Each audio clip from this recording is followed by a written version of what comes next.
Hi, I am Aligar Lingappa, Assistant Professor in Physics, Government Postgate College, Siriguppa. Today's my chapter is Electrical and Thermal Properties of Materials. So now I will discuss about conductivity of semiconductors. So first we discuss about what are semiconductors, what are the examples for semiconductors. Then semiconductors are the materials which have conductivity between conductors and non-conductors or insulators, such as ceramics. So that means in our nature, the solids they can be classified into three types based on conduction of electricity, based on conductivity. So they are conductors, insulators and semiconductors. Conductors means they are the materials, they conduct electricity, they allow the electric current to pass through them. All metals, say silver, aluminium, copper, they are the examples for conductors. Insulators means they are the materials that do not allow the electric current to pass through them. The examples say rock, wood, glass, etc. Semiconductors, they are the solids, the solid materials. So their conductivity lies between that of the conductivity of the conductors and insulators. That means at low temperatures they behave as insulators. At high temperatures they behave as the conductors. So semiconductors are the materials which have a conductivity between conductors and non-conductors or insulators. Semiconductors can be compounds such as gallium arsenide or pure elements such as germanium or silicon. So here the physics which explains the theories, properties and mathematical approach governing semiconductors.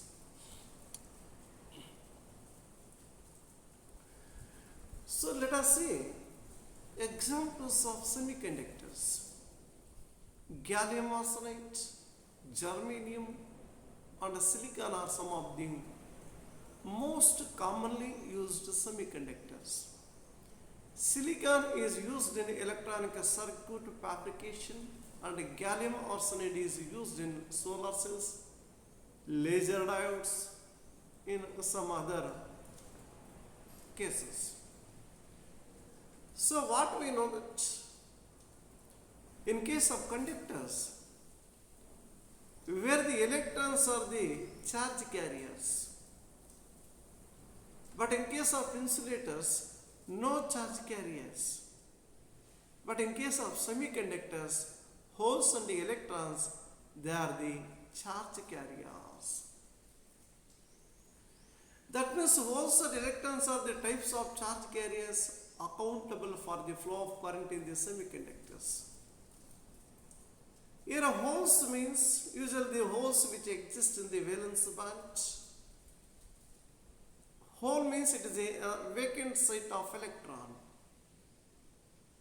That means when an electron jumps from valence band to conduction band, where a vacant is created in the valence band, such a vacant site of electron is known as hole. So holes are the positively charged electric charge carrier, whereas electrons are the negatively charged particles. Both electrons and holes are equal in magnitude but opposite in polarity. So now let us discuss about mobility of electrons and holes. So in case of conductors, we know that we considered only the mobility of electrons because the electrons are only the charge carriers in case of conductors. But in case of insulators, there is no charge carriers, there is no concept of mobility. But in a semiconductor, the mobility of electrons is higher than that of the holes. Because the semiconductors, they consist of both electrons and holes. It is mainly because of their different bands, structures and scattering mechanisms. Electrons travel in the conduction band, whereas the holes travel in the valence band.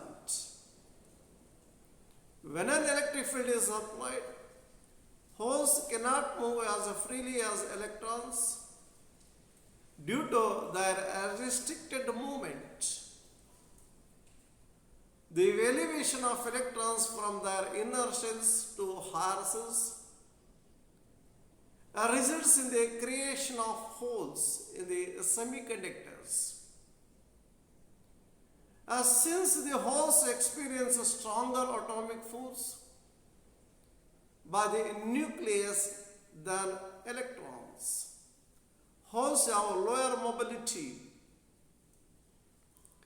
Here the mobility of electrons is given by mu E is equal to Vd by E. So that means for electrons, Vd, drift velocity of the electrons. Similarly for holes, mu h which is equal to Vd by E for holes. That means the expression for mobility of the electrons and the expression for the mobility of the holes. The mobility of a particle in a semiconductor is more if effective mass of particles is lesser. So time between scattering events is more. So the mobility of a particle in a semiconductor is more if effective mass of particle is lesser and time between scattering events is more. In case of intrinsic silicon, that means a pure silicon, at 300 degree Kelvin, the mobility of electrons is 1400 centimeters square. So, and the mobility of holes is 475.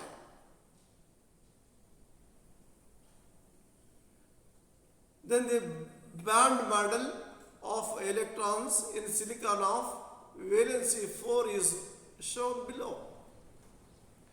Here, when one of the free electrons leaves the lattice position, it creates a hole.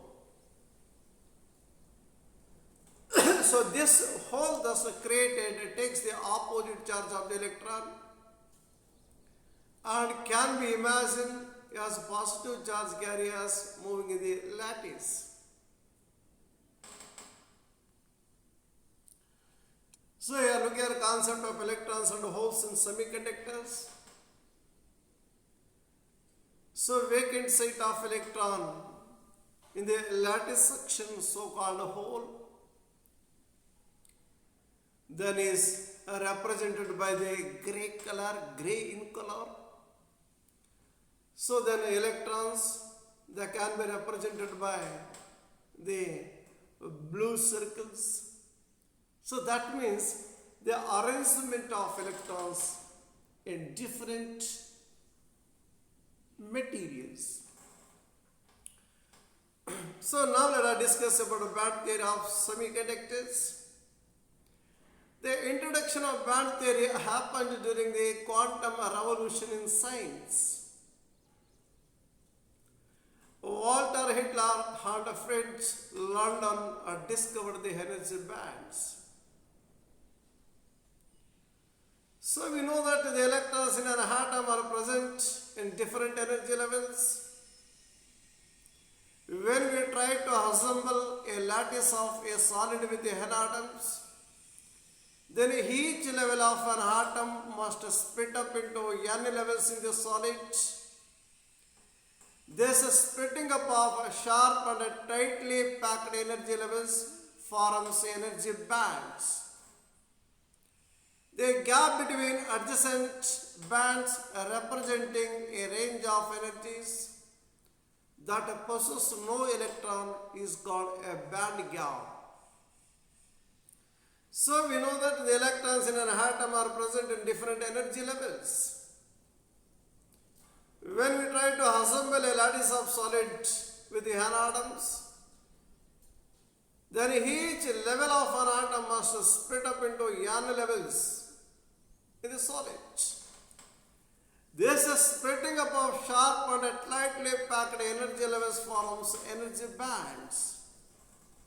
So the gap between adjacent bands representing a range of energies that possess no electron is called band gap.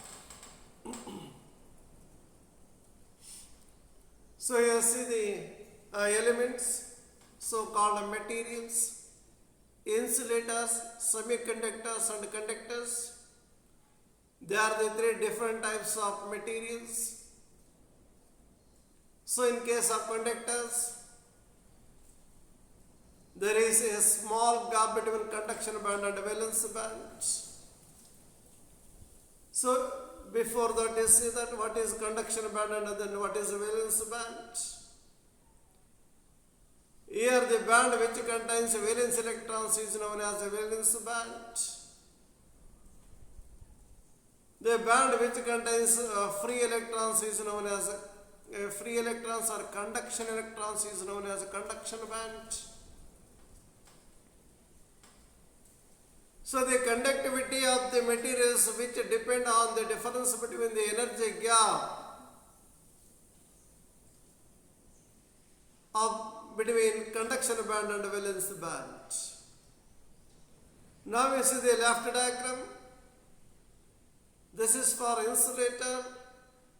There is a large energy gap between valence band and conduction band. That means the diagram which indicates that we required a large amount of energy to jump the electron from valence band to conduction band.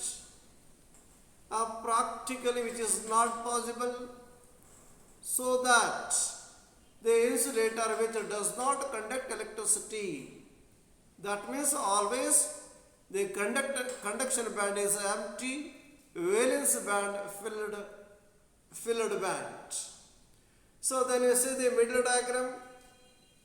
There is a small energy gap between valence band and conduction band, so called semiconductors. Small amount of energy required to raise the electrons from valence band to conduction band. Then under that condition the semiconductor which conduct electricity, which allow the electric current to pass through it. So that the semiconductor which behaves as an insulator at a low temperature, which behaves as a conductor at a high temperature. So that is what about the energy gap in case of semiconductor. So in case of semiconductor, the energy gap which is in the order of 0.5 to 1 electron volt or nearly 2 electron volt, 1 point something. But in case of insulator, the energy gap which is in the order of, that means greater than 5 electron volt. Just is the right diagram. So that is for conductor. So where there is overlapping between conduction band and valence band, no energy gap. Here the conduction band which is filled with completely filled with conduction electrons, such that where the conductivity which depend on the number of electrons which are present in the conduction band. Even at room temperature, the conductors, they conduct electricity because of there is no energy gap between the conduction band and the valence band. So that means energy bands in case of insulators, in case of semiconductors, in case of conductors. So this diagram is also shows what about the energy bands in case of metals, semiconductors, and then the insulators. So then conduction band and valence band in semiconductors. The energy band, what is valence band? The energy band involving in the energy levels of valence electrons is known as the valence band. It is the highest occupied energy band when compared with the insulators. The band gap in semiconductor is smaller. It allows the electrons in the valence band to jump to the conduction band on receiving any external energy. Maybe the energy in the form of heat, or maybe energy in the form of light, or maybe the energy in the form of electrical energy. So that means the valence band, the band which contains valence electrons. So it is the highest occupied energy band when compared with that of the valence band in case of insulators. In case of semiconductor, where the energy gap is very less, very small, where that means even a small change in temperature, a small rise in temperature, where the valence electron they can jump from valence band to conduction band. Under that condition, the semiconductor which behaves as a conductor. Then what is conduction band? It is the lowest unoccupied band that includes the energy levels of positive holes or negative free electrons. Charge carriers. It has conducting electrons resulting in the flow of current. The conduction band possesses a high energy level and are generally empty. The conduction band in semiconductors accept the electrons from the valence band. So at a higher temperature, so before that say the conduction band means it is a band which contains conduction electrons or free electrons which are responsible for the conduction of electricity. So at a higher temperature, the conduction band in semiconductor which accept the electrons from the valence band such that under that condition which conduct the electricity. So then what is Fermi level in semiconductors? Fermi level is present between the valence band and conduction bands. It is the highest occupied molecular orbit at absolute zero. The charge carriers in the state have their own quantum states and generally do not interact with each other. When the temperature rises above absolute zero,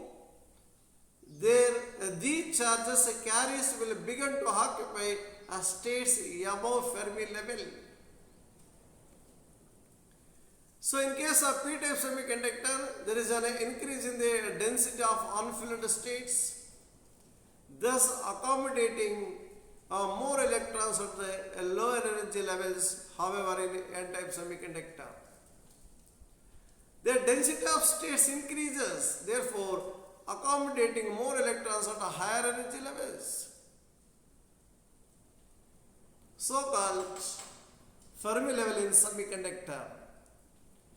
In this class, we discussed about what are the different types of solids, how these solids they can be classified based on the conduction of electricity, then what are conductors, then the examples for conductors, then what are insulators, the examples for insulators, semiconductors, then examples for semiconductors, classification of solids based on band theory of solid, then conduction bands, valence bands, Fermi energy levels, and so on.